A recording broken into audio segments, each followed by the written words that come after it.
स्वामी नारायण जय अक्षर पुरुषोत्तम।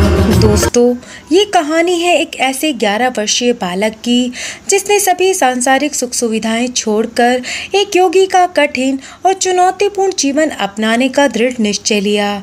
इस बालक ने वेद, उपनिषद आदि शास्त्रों का ज्ञान प्राप्त करने के बाद आध्यात्मिक भारत के रहस्यों को उद्घाटित करते हुए एक असाधारण यात्रा की। तो दोस्तों, आज इस वीडियो में हम बात करेंगे भगवान स्वामी नारायण के जीवन के बारे में। तो दोस्तों, आप अंत तक इस वीडियो के साथ बने रहिए। हेलो फ्रेंड्स, मैं कविता केकाड़िया आपका अपने चैनल अनटोल्ड स्टोरी में स्वागत करती हूँ। दोस्तों, अगर आपको ये वीडियो पसंद आती है तो प्लीज़ इस वीडियो को लाइक, चैनल को सब्सक्राइब और कमेंट बॉक्स में जय स्वामी नारायण लिखना ना भूलें। तो चलिए दोस्तों, अब इस वीडियो को स्टार्ट करते हैं। दोस्तों, भगवान श्री स्वामी नारायण का जन्म 3 अप्रैल 1781 को भगवान श्री राम की जन्मभूमि अयोध्या के पास छपिया नाम के गांव में हुआ था। जिस दिन इनका जन्म हुआ उस दिन रामनवमी थी। इनके पिता धर्मदेव और माता भक्ति ने बड़े ही प्यार से इनका नाम घनश्याम पांडे रखा। इनके हाथ में पद्म और पैर से वज्र और कमल जैसे चिन्ह देखकर जोशियों ने कहा था कि यह बालक लाखों लोगों के जीवन को सही दिशा देगा। घनश्याम पांडे जब 5 वर्ष के थे तब एक दिन इनके पिता धर्मदेव ने बालक घनश्याम की रुचि और प्रतिभा का परीक्षण किया। उन्होंने एक जगह एक स्वर्ण मुद्रा, एक चाकू और एक गीता की पुस्तक को रख दिया और घनश्याम पांडे को उन वस्तुओं में से किसी एक को चुनने के लिए कहते उससे पहले ही घनश्याम ने गीता की पुस्तक को अपने हाथ में उठा लिया। ये देखकर इनके पिता आश्चर्यचकित हो गए कि कैसे इनके पुत्र को इतनी छोटी सी आयु में भी गीता का ज्ञान है। 10 वर्ष की आयु में ही बालक घनश्याम पांडे ने अपने पिता से वेद, उपनिषद, गीता, रामायण और महाभारत आदि का अध्ययन पूर्ण कर लिया था। बालक घनश्याम जब 11 वर्ष के थे तब इनके माता पिता का देहांत हो गया। माता पिता की मृत्यु के बाद घनश्याम पांडे ने भारत की यात्रा करने के लिए घर त्याग दिया। एक दिन अंधेरी रात थी। आकाश में बिजली जोरों से चमक रही थी और उतनी ही जोर से वर्षा भी हो रही थी। घनश्याम पांडे सरयू नदी की धारा में बहते जा रहे थे। उनके इरादों के सामने तेज धारा भी कुछ नहीं थी। सरयू नदी से जीवित निकलने पर घनश्याम पांडे का संकल्प और दृढ़ हो गया। नदी पार करने के बाद इन्हें अद्भुत अनुभूति और खुशी थी। अलौकिक बंधनों से मुक्त होकर जीवन की यात्रा पूरी करने में अब उन्हें आनंद आने लगा। इन्होंने अपना नाम बदल लिया। घनश्याम पांडे अब नीलकंठ वर्णी बन गए। नीलकंठ वर्णी की यात्रा भारत के विविध भूभागों में 12,000 किलोमीटर से अधिक तक फैली हुई थी। हिमालय की बर्फ से ढकी चोटियां, असम के जंगल और दक्षिण के समुद्र तट तक युवा नीलकंठ वर्णी की तपस्या और साहस ने उन अनगिनत भाग्यशाली लोगों को चकित और प्रभावित किया जिनके साथ वे संपर्क में आए। यह कथा भगवान श्री स्वामी नारायण के आत्मज्ञान और साहस को दर्शाता है। चलते चलते भगवान नीलकंठ श्रीपुर गांव पहुँचे। भगवान नीलकंठ गांव के बाहर मठ के सामने एक पेड़ के नीचे अपना आसन लगाकर ध्यान में बैठ गए। मठ के समीप एक बहुत बड़ा जंगल था जहां पर एक शेर रहता था जिसके डर की वजह से कोई भी रात में बाहर नहीं निकलता था। गांव और मठ के सभी लोग उस शेर से बहुत ही डरा करते थे। भगवान नीलकंठ अपने ध्यान में थे कि अचानक शेर के दहाड़ने की आवाज़ आने लगी। मठ के महंत ने खिड़की खोलकर बाहर देखा तो उनकी नज़र पेड़ के नीचे बैठे बाल प्रभु पर गई और वो सोचने लगे कि अगर शेर आ गया तो इस बालक का क्या होगा। महंत जी ने बाहर चारों तरफ देखा और फिर दौड़कर बाल प्रभु को हिलाया और कहा कि यहाँ एक शेर रहता है जो यहीं आसपास ही घूमता है, आप मठ के अंदर चलिए। महंत जी ने बार बार आग्रह किया और मृत्यु का नाम लेकर भयभीत करने की भी कोशिश की, परंतु वे मठ के अंदर नहीं गए। बाल प्रभु थोड़ा मुस्कुराए और बोले, मृत्यु से मैं नहीं डरता, किसी भी परिस्थिति में आप मठ के अंदर जाकर विश्राम करिए। बालक के नम्र भाव से कही ऐसी साहसिक बातें सुनकर वे बहुत ही प्रभावित हुए और उन्हें लगा कि यह हठी बालक अंदर मठ में नहीं आएगा। इसलिए मठाधीश महाराज मठ के अंदर आ गए। थोड़ी देर बाद शेर की दहाड़ने की आवाज आई। मठाधीश जी डरते हुए खिड़की से बाहर देखने लगे। उन्होंने देखा कि शेर कुछ देर तक तो बालक को देखकर गुर्राता रहा और फिर पालतू कुत्ते की तरह उनके समीप जाकर बैठ गया। बाल प्रभु ने शेर के सिर पर हाथ फेरा और शेर कुछ घंटे उनके समीप यूं ही बैठा रहा। यह सब देखकर मठाधीश आश्चर्यचकित थे और सब समझ गए कि यह बालक निश्चित ही ईश्वर का अवतार है। भोर होने पर जब बाल प्रभु स्नान के लिए चले गए तो शेर भी खड़ा होकर उनके साथ चल दिया और कुछ दूर चलने के बाद वह शेर जंगल की झाड़ियों में अदृश्य हो गया।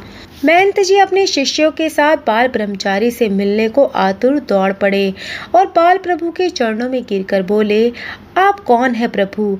अब आप ही हमारे मठ में रहने की कृपा करें। राजा की कृपा से मठ के पास सैकड़ों बीघा जमीन है और लाखों रुपए वार्षिक आय है। बाल प्रभु नीलकंठ ने सहज भाव से इतना ही कहा कि संपत्ति की अपेक्षा होती तो संसार छोड़कर क्यों निकलता।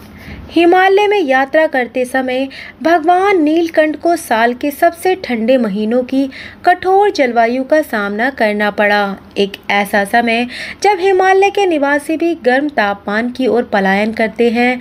शारीरिक चुनौतियों के बावजूद भगवान नीलकंठ 12,500 फीट की ऊंचाई पर चढ़कर भगवान विष्णु को समर्पित पवित्र मंदिर मुक्तिनाथ पहुंचे, जहां उन्होंने कठोर तापमान, बर्फीली बारिश और तीखी हवाओं के बावजूद 4 महीने तपस्या की। नीलकंठ जिस भी गांव से गुजरते थे वहां के लोगों का ध्यान अपनी ओर खींचते थे। ऐसे ही एक गांव में पिबेक नाम के एक ब्राह्मण को नीलकंठ को मिल रहे ध्यान से ईर्ष्या होने लगी। उसने नीलकंठ को गांव छोड़ने पर मजबूर करने का संकल्प लिया।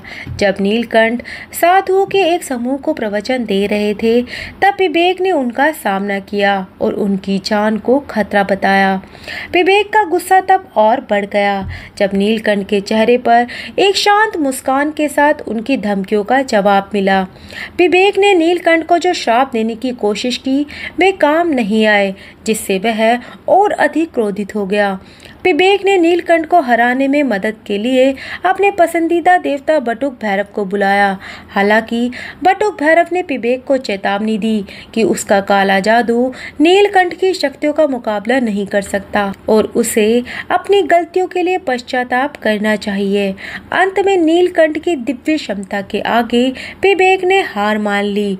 नीलकंठ ने भारत में ऐसे समय में यात्रा की जब लोग ईश्वर में आस्था को हतोत्साहित करते थे और दूसरों को अंधविश्वास और काले जादू में विश्वास करने के लिए गुमराह करते थे। अपनी यात्राओं के माध्यम से भगवान नीलकंठ ने आस्था, भक्ति और नियम की हिंदू अवधारणाओं को पुनर्जीवित किया। ये उदाहरण नीलकंठ की यात्राओं से प्रेरित सुधारों के उदाहरण हैं। अपनी यात्रा के दौरान उन्होंने एक सच्चे गुरु से मार्गदर्शन भी मांगा, जो 5 शाश्वत संस्थाओं जीव, ईश्वर, माया, ब्रह्म और पर ब्रह्म की प्रकृति के बारे में उनके सवालों का जवाब दे सके। पश्चिमी गुजरात के एक गांव लोज में नीलकंठ के आगमन से पहले वे किसी ऐसे व्यक्ति को खोजने में असमर्थ रहे थे जो इन सवालों का पर्याप्त रूप से जवाब दे सके। लोज में उनका परिचय रामानंद स्वामी के शिष्य मुक्तानंद स्वामी से हुआ, जो उन सभी लोगों की तरह जो पहले नीलकंठ से मिले थे, नीलकंठ की कहानी से बेहद ही प्रभावित हुए। नीलकंठ रामानंद स्वामी के संप्रदाय से प्रभावित हुए और उनसे मिलने के लिए उन्होंने कहा। तब उन्हें बताया गया कि यद्यपि रामानंद स्वामी दूर हैं, फिर भी उनके लौटने तक आश्रम में रहने के लिए आपका स्वागत है। अपनी यात्राओं के दौरान मिले अनेक आश्रमों में इसी तरह प्रस्तावों को ठुकराने के बावजूद नीलकंठ रामानंद स्वामी से मिलना चाहते थे। वे आश्रम में रुके और रामानंद स्वामी के लौटने की प्रतीक्षा करते हुए आश्रम में अन्य साधुओं के साथ सेवा की। इस बीच रामानंद स्वामी से मिलने की उनकी इच्छा और बढ़ती गई। 9 महीने बाद नीलकंठ लोज के पड़ोसी गांव पिपलाना में रामानंद स्वामी से मिले। उनसे मिलने पर रामानंद स्वामी ने अपनी तुलना एक ढोल बजाने वाले से की, जिसने मुख्य कार्य की प्रस्तावना की तरह एक सच्चे कलाकार के लिए भीड़ एकत्र की थी। रामानंद स्वामी ने अपने शिष्यों से कहा कि नीलकंठ मानव रूप में भगवान है और मुक्ति का मार्ग है। कुछ समय बाद स्वामी रामानंद ने नीलकंठ वर्णी को पिपलाना गांव में दीक्षा देकर उनका नाम सहजानंद रख दिया। 1 साल बाद जैतपुर में उन्होंने सहजानंद को अपने संप्रदाय का आचार्य पद भी दे दिया। रामानंद के जाने के बाद सहजानंद जी गांव-गांव जाकर स्वामी नारायण मंत्र का जाप करने और भजन करने की अलख जगाने लगे। भारत के कई प्रदेशों में भ्रमण करने के बाद वे गुजरात आकर रुके। यहाँ उन्होंने अपने एक नए संप्रदाय की शुरुआत की और उनके सभी अनुयायियों ने इस संप्रदाय को अंगीकार किया। तब वे पुरुषोत्तम नारायण कहलाए जाने लगे। उन्होंने देश में फैली कुरीतियों को खत्म करने के लिए कई कार्य किए और जब भी देश में प्राकृतिक आपदाएं आई तो उन्होंने अपने अनुयायियों की मदद से लोगों की सेवा की। इस सेवा भाव के चलते लोग उन्हें अवतारी मानने लगे और इस तरह उन्हें स्वामी नारायण कहा जाने लगा। घनश्याम पांडे से नीलकंठ वर्णी से वे पुरुषोत्तम सहजानंद स्वामी और बाद में स्वामी नारायण बन गए। मानव जाति और धर्म के लिए सेवा भाव की प्रेरणा देते हुए साल 1830 में स्वामी नारायण का देहांत हो गया, लेकिन उनके मानने वाले आज भी दुनिया के कोने कोने में हैं। भगवान स्वामी नारायण के बताए मार्ग पर चलकर आज भी लोग ज्ञान और अध्यात्म के आनंद में सराबोर होकर विश्व कल्याण में अपना योगदान दे रहे हैं। तो दोस्तों, स्वामी नारायण के बारे में ये वीडियो आपको कैसी लगी, आप हमें कमेंट करके ज़रूर बताइएगा। और अगर आपको ये वीडियो पसंद आई हो तो प्लीज़ इस वीडियो को लाइक और चैनल को सब्सक्राइब ज़रूर करें।